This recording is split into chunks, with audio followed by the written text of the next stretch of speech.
Welcome to Ready to Exhale, where we center Black women, their lived experiences, expertise, and rich stories. In each episode, we will gain a deeper understanding of what it takes to hold space for our own well-being. This is a brave space where you will be inspired to express your joy and live in the fullness of who you are. It's also a place where we are no longer waiting to exhale. So now, get ready to exhale and enjoy the show. So good to have Gabrielle Wyatt with us on Ready to Exhale, the podcast. This is actually our first interview via Zoom/video. My old podcast, we just did audio. So Gabrielle's our test person. Hey. So we're so glad to have you, Gabrielle.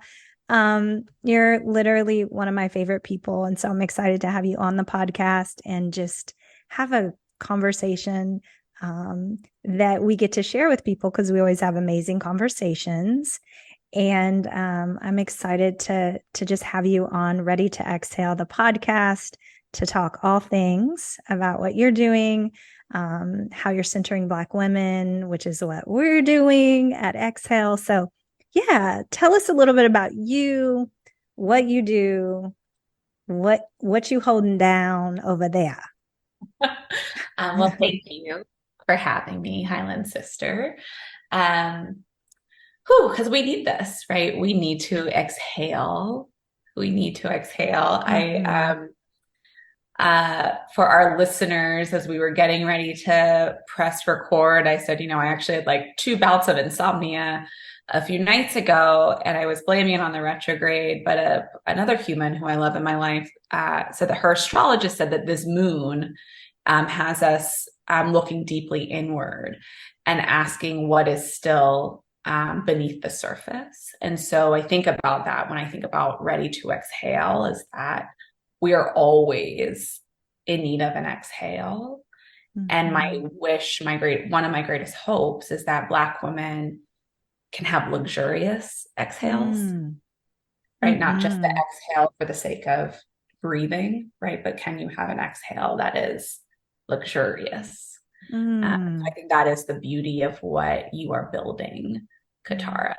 It's this grand question, right? Of can we have luxurious exhales, not just exhales to get us through. So thank you for having me. And yes, so it's on my mind. If I'm like, what's underlying, Gabrielle? What do you need to keep deeply exhaling on? So it's a wondering of mine. But I'm Gabrielle. I think you also call me Gabby too, for listeners. And I'm the founder and the CEO of the Highland Project, where every day my team and I, we wake up asking ourselves, what does it mean to sustain Black women leaders who are redefining wealth, who also deeply understand that in their building of their legacies, they must also preserve themselves. They must also sustain themselves. We believe that everything begins and ends with a sustained Black woman leader. And from there, everything will flow. And we can talk more about Highland Project, but I think it's important for listeners to know we truly are aligned in how we see the world. And that is that we can't help others unless we help ourselves. And we have to move from a state of the view on helping ourselves being just about surviving. It has to move to thriving. 100%. And that you saying taking a luxurious breath, like a breath that's full of luxury, right? When I think about exhaling, like you said, like sometimes it is an exhale of relief and not a luxurious exhale. So that we could just talk about that all day. Oh my goodness. Like that was just so full of depth and has put me in a place now of curiosity. Like, what does that actually look like? And I think that for me and the work that I'm doing with Exhale, it's prompting me to dig a little bit deeper about what does it mean for Black women to not just exhale from a place of that's over, or I got through that, that exhale of like, but a true luxurious, that's what you said, right? That is. Luxury. Even saying the word, I'm like, wait, is that what we're doing? We're taking luxurious exhales? What does that mean? Oh my God. Right? It's so deviant in some ways. Yeah, it feels like, subversive. What am I doing? That's just so, there's so many layers there for me. Like, as you said it, I was like, wow, there's so much depth there that I need to, maybe that will be something I chew on tonight before I lay my head on the pillow as I'm meditating.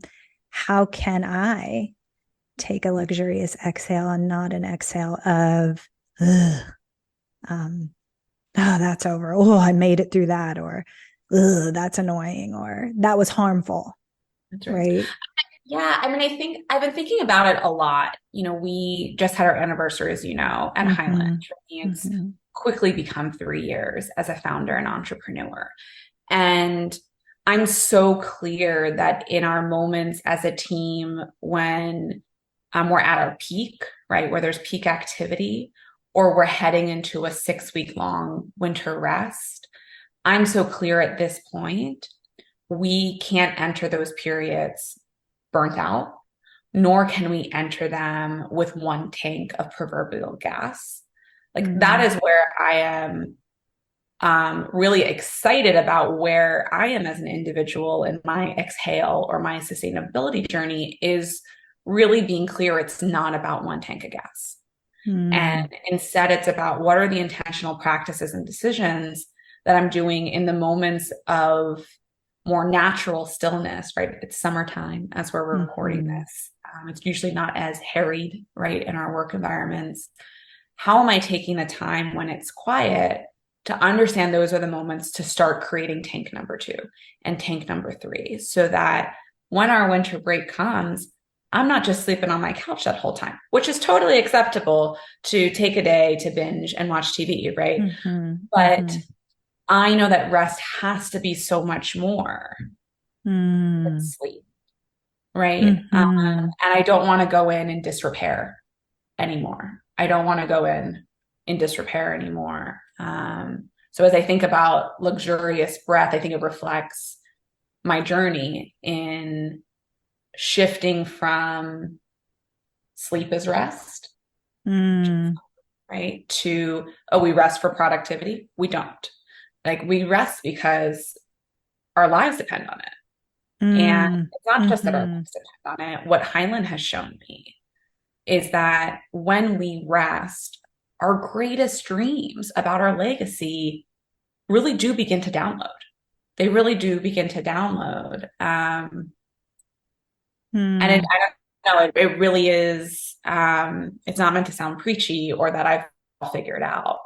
But I think that in this conversation about exhale as a relief versus exhale as luxurious, I hope that every Black woman can evolve in her view of the breath, right? Can evolve in her view of the rest. Yeah.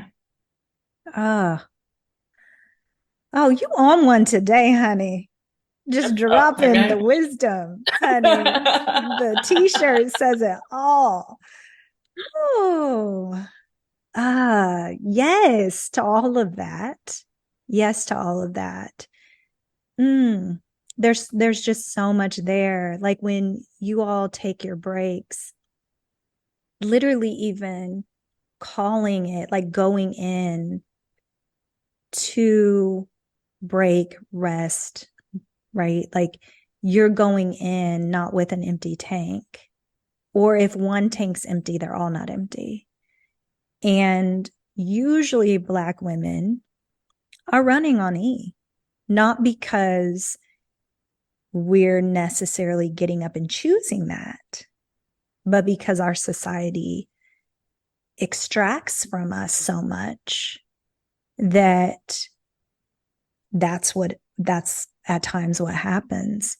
But I love this idea of reclaiming those tanks, Mm. um, fueling and filling those tanks in ways that we are redefining as Black women, right? We're not looking to mainstream wellness, mainstream society to tell us what that looks like. I think that that's something that I've been discovering is how I'm redefining care for myself as a Black woman and how that looks different than what is mirrored to me in my society. Because if I look out there, whiteness is being centered, right?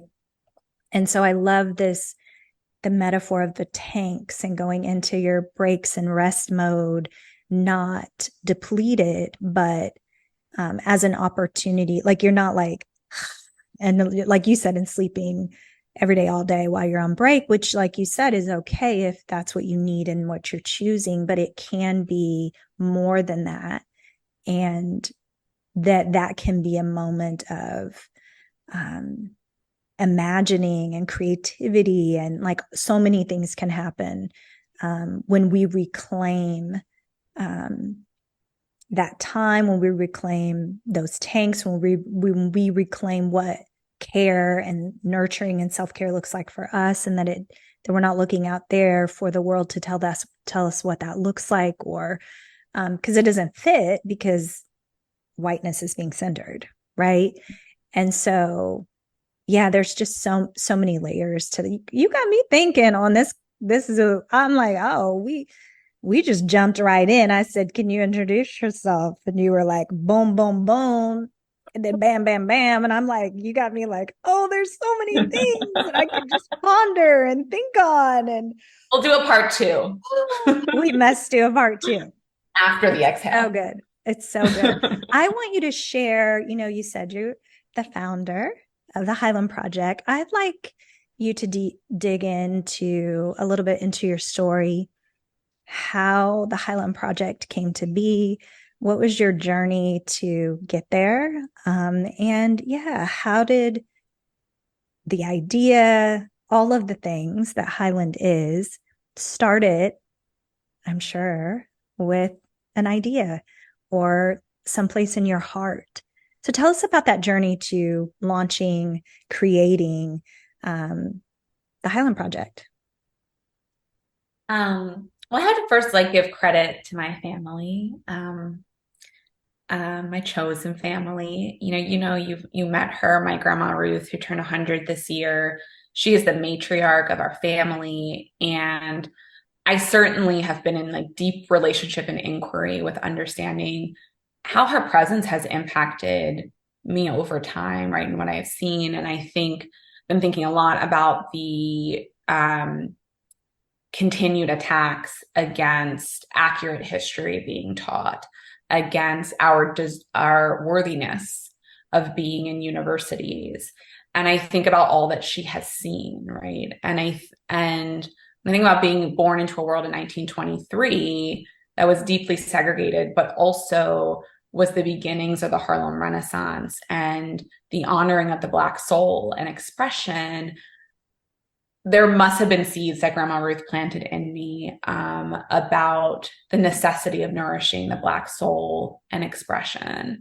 And there certainly were seeds that she embedded in all of us, including her children, around public service, and really not this notion of giving back, but being part of our community, not giving back to, but being part of our community. And so my parents are educators who met back home in Baltimore, and the pursuit of educational justice is very much in our DNA as Wyatts. My two older sisters teach back home, and I wasn't really sure what my place was going to be. And I'll save the in and out details, but I had an incredible educator, like many of us do, who noticed in me when I was struggling, when I realized I went to a magnet school almost an hour outside of my community, and I got to study acting every single day. When I really realized that not everyone had that opportunity,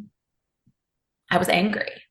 And that educator said, run for school board. You can run for school board, Gabrielle. And that's exactly what I did.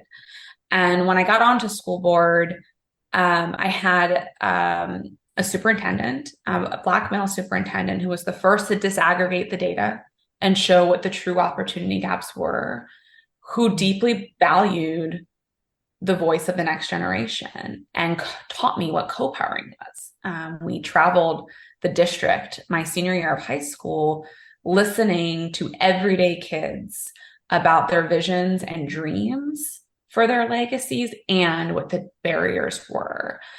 And so as I think about like those like pop moments of what would become Highland, I think about Dr. Hairston, and I think about my family and what they taught me about what it meant to be in community and what it meant to honor Black soul and expression. You know, fast forward to my career has been in education systems change, and that has looked in a few different ways, from working within school districts to sitting in education philanthropy.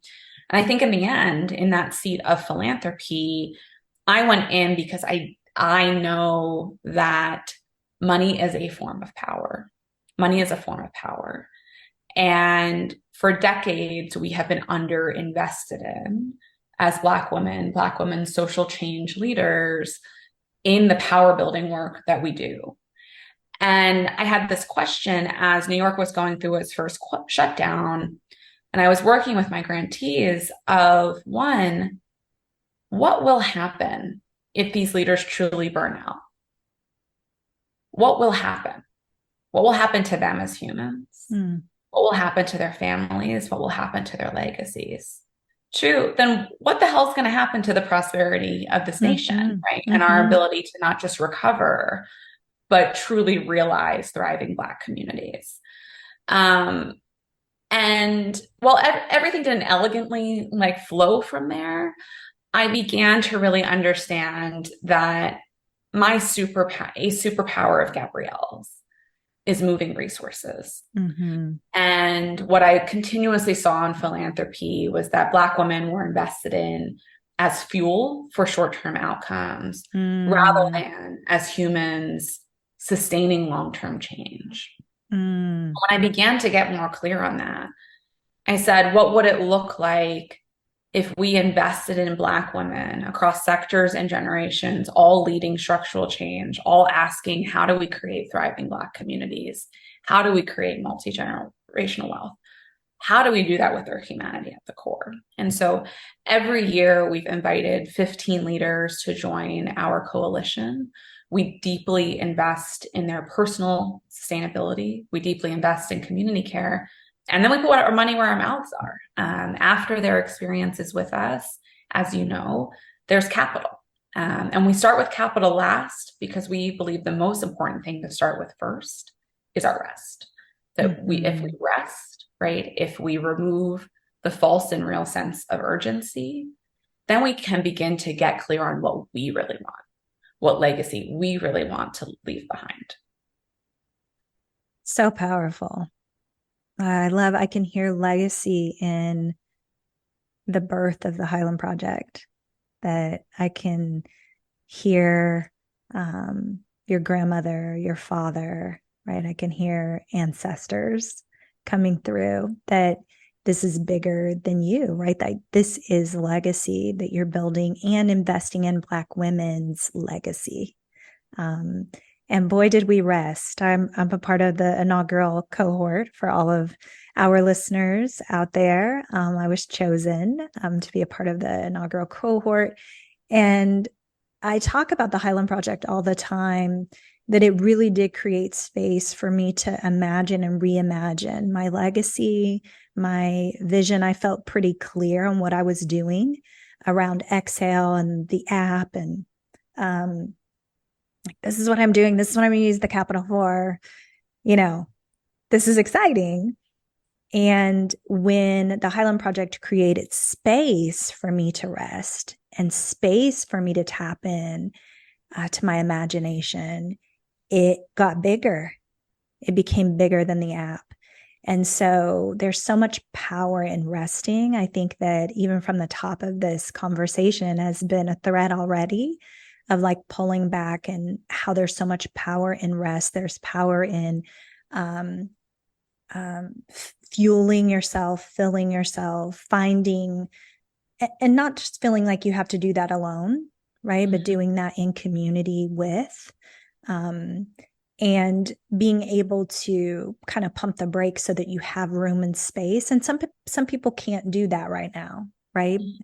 Or feel like they can't do that. And I've had to find ways to do that on micro levels, and fortunately was able to be a part of the Highland Project where I could do that over a period of 2 or 3 days, right? And how you all created, you and your team created space for us. I mean, I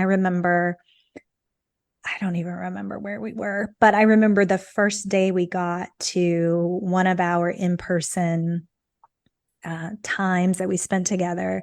There were pillows and blankets. We like show up. I'm like, have my luggage because my flight was delayed, and I come rushing into the room, and they're like, put your luggage over there and grab a pillow and a blanket. And I'm just like, oh, that's how we're opening our time together. And I literally fell asleep, like as beautiful Octavia Rahim's voice led us, and her spirit and her deliciousness and the awesomeness that comes from her and who she is led us. I literally fell asleep. And I remember at some point I woke up and rejoined what was happening.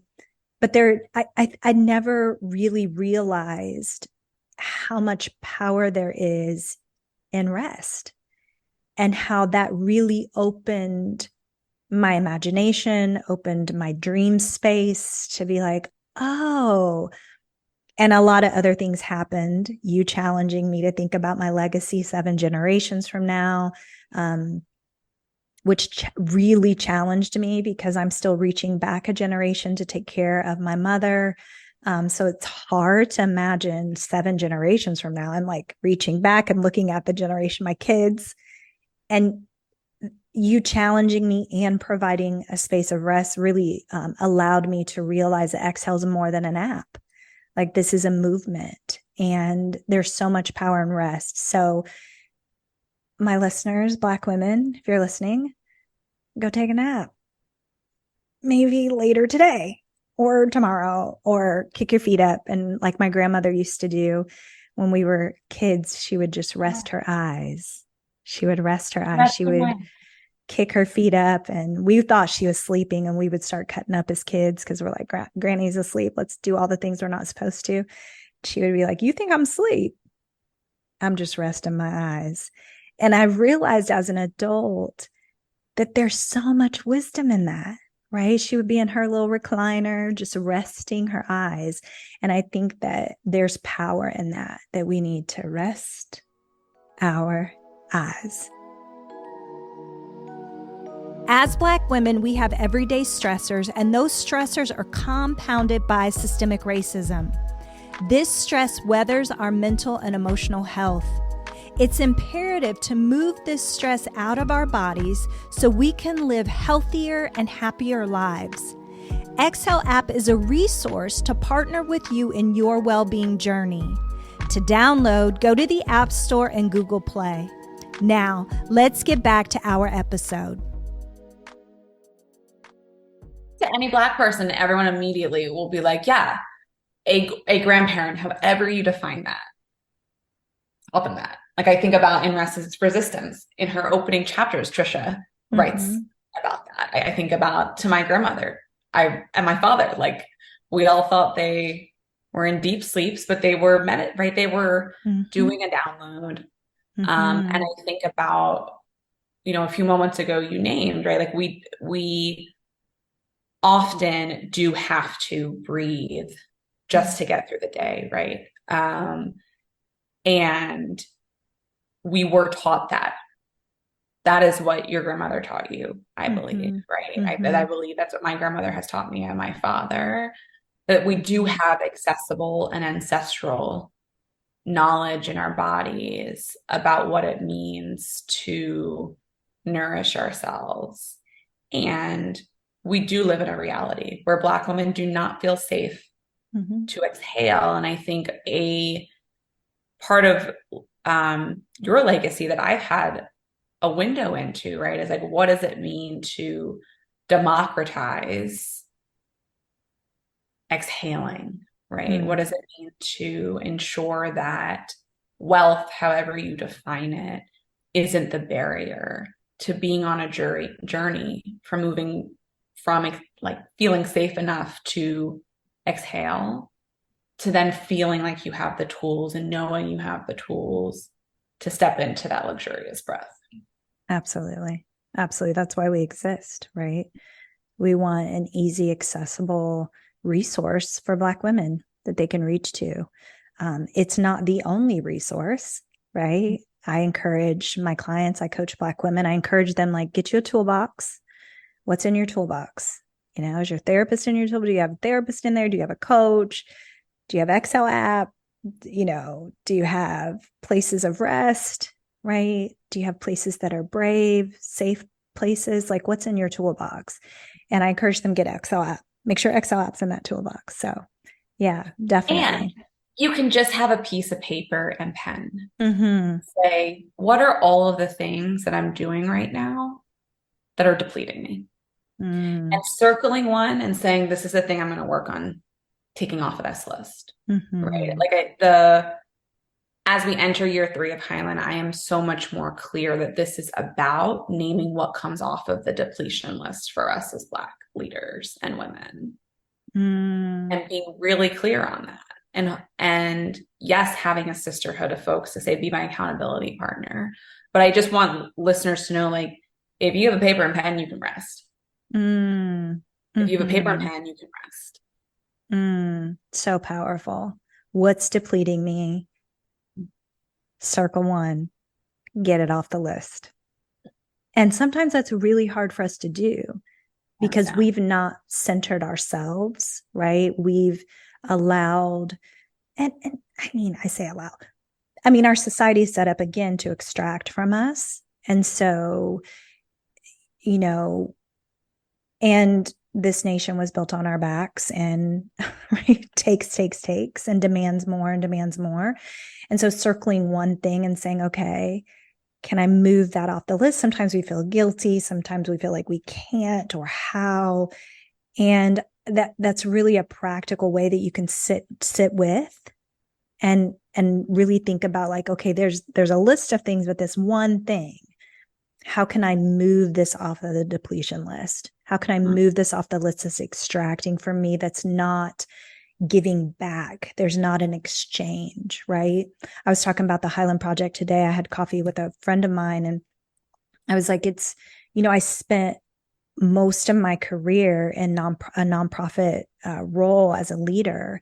And I'm realizing in the last several years how that position only extracted from me. But I was telling myself, because it was a nonprofit, faith-based thing that we were building or creating, or that somehow there was this exchange happening. And now I'm realizing is that it wasn't an exchange at all. Like, it was only extracting, it was only taking, it was only depleting. And after 17 years, almost 18 years of doing that work, shifting into the work that I'm doing now with Black women, it's totally different because there is a true pouring in, right? Like, as I pour in, I'm getting poured into, and how it feels more like flow. It feels more like there's this river and there's all of these access points, right? There's not just this me pouring out, and how that has shifted my tank, right? Like, there's this filling. I was pulling from the emptiest tank ever, like, toward the end of that work, and really throughout. And realizing that the work that I'm doing now, that there is this, as I'm creating for Black women resources, I'm getting poured into as well through opportunities like the Highland Project, just being in community, having events. The last couple of events that we've had, being in community with Black women, is just so feeling that's one of my forms of self-care, is making sure now I know how important it is for me to be in community with Black women. I was raised by Black women. I was raised in a Black community. It's so enriching and it's delicious. It's like so delicious to me. So it's like making sure I'm being intentional. And so I think some people may be right now where I was, where you don't even realize the extraction or the depletion. But if you can have a piece of paper and a pen and be really honest and carve out some time to like list that out and really think about, is this a nourishing exchange? Like, what am I getting out of this? And sometimes that's a hard question for us to ask because it feels selfish, like we shouldn't be asking this question because society has told us, no, this is your role. You give, give, give, give, give, give, give. And I think taking our power back is doing exactly what you said, like being really honest and sitting down and saying, is this giving something to me or is it not? And if it's not, what are some of the areas that what's one thing on the list that I can move? I love that. It's such a practical activity that we can all participate in. That's like, oh, I can do that. I can do that tomorrow. I can do that tonight. Right. So good. So when we get together for the Highland Project, one of my favorite things that we do is you have stuff hanging on the walls, and Octavia Butler, one of her quotes, phrases, you say really every time we gather,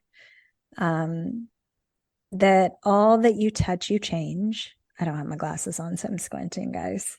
You don't have this tattooed on your arm? I need this seared somewhere where I can just read it. Yeah, tattoo is actually a good idea.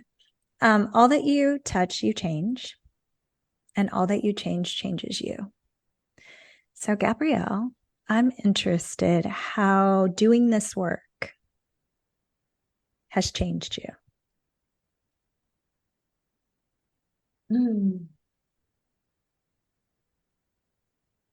I mean, I'm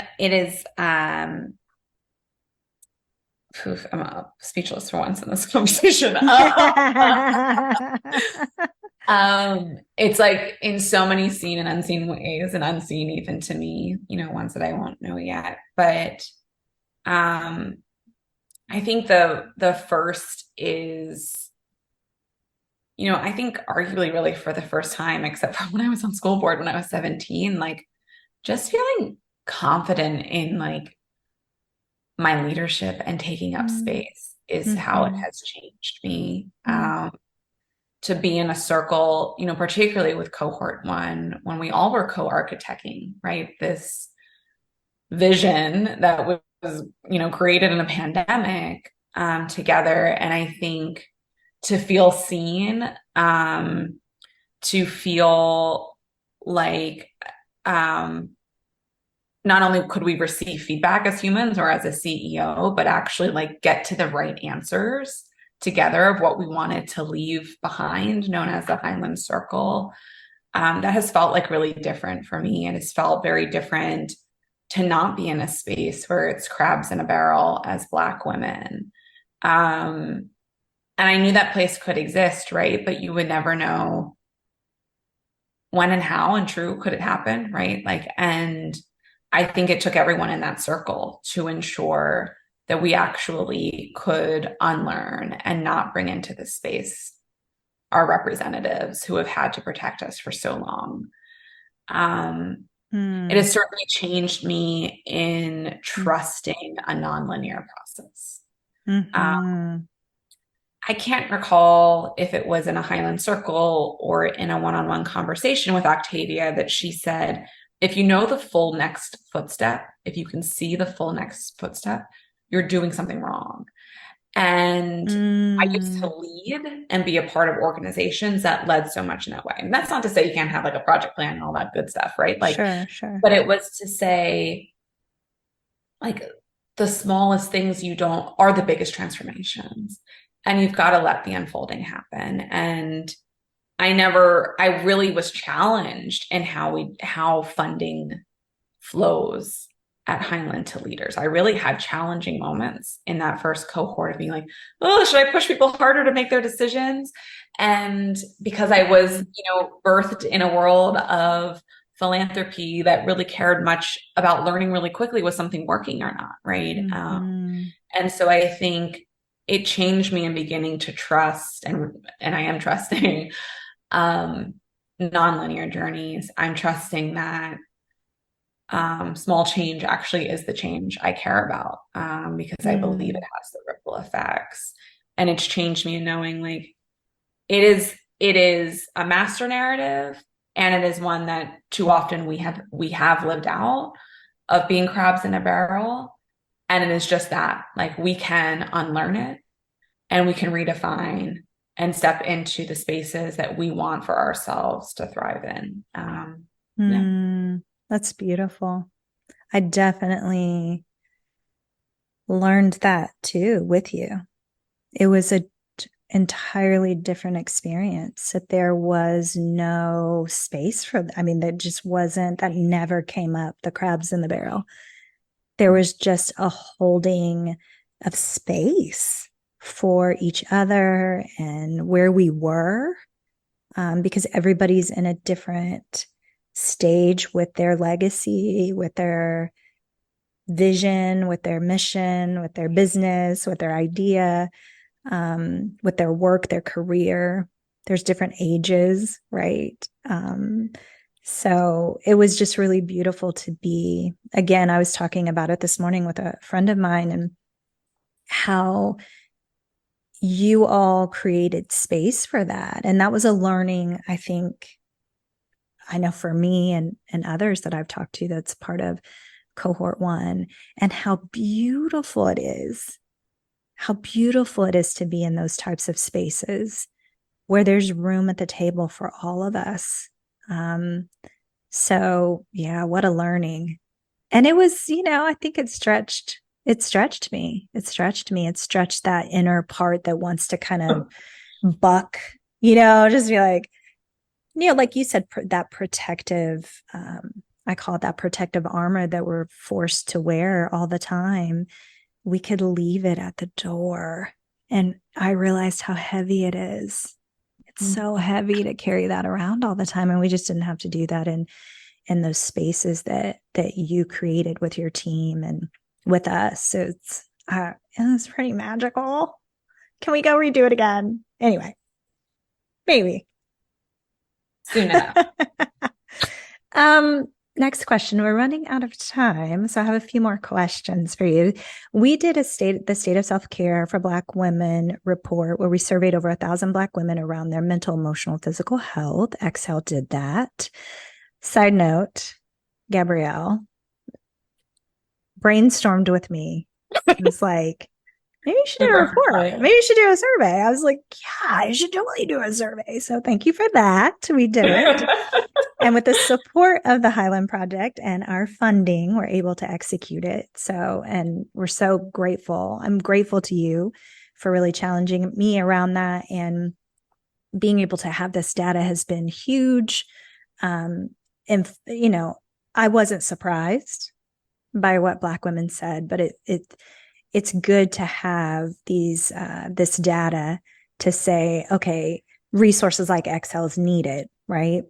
Programs like what you're doing, not program, but what you're doing and your legacy is needed. So anyway, one of the data points says that 66% of women who took our survey say that they overexert themselves to excel in the workplace and take care of personal responsibilities.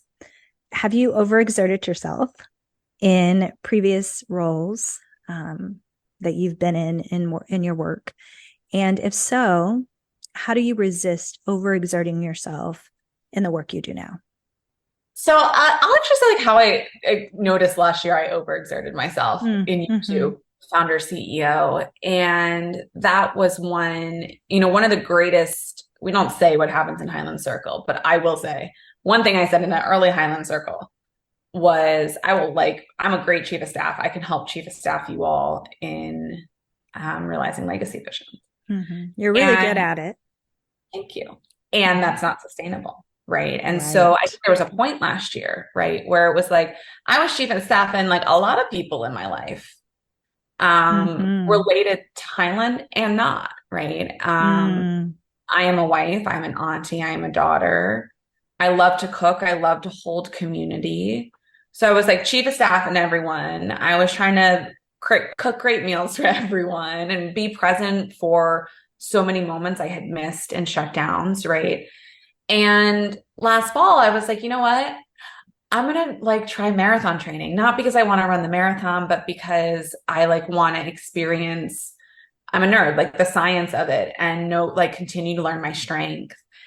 And, you know, I guess I got like as far, as mile 16 of training. So, I was doing it for like, I guess a solid 2.5 months at that point. And I got a stress fracture. And my husband noticed it right away. And I refused to listen. I was like, it's fine. I'm just going to take a day off and I'm going to go back. And all these other, right? I kept holding everything as equal. Mm. And I got really hurt there. In the end, I didn't walk for a week. I didn't Mm-hmm. run again until 4 months later. And I remember just being like, what the F Yeah. is up with your hubris right now, Gabrielle? Right. What is up with that? And so I think that, yes, the society and white supremacy creates so many conditions for Black women that, frankly, require us to overexert, sure. But I'm sharing this example because we also have power over what we exert. Mm. And in that moment, it was clear I had not unlearned that I can actually act in opposite of white supremacy, right? That instead, I refused to adjust. I refused to change course. And it took me getting physically hurt to then say, I got to do something different. And like, girl, what the hell did you just do? And so I think it's just really important to name that, yes, there are these forces, but we can't keep centering whiteness as the reason in full for what we're. Yeah. You also have to take personal responsibility. So that's why I uplift that example. That's so good. Well, girl, you were limping. No, I'm just kidding.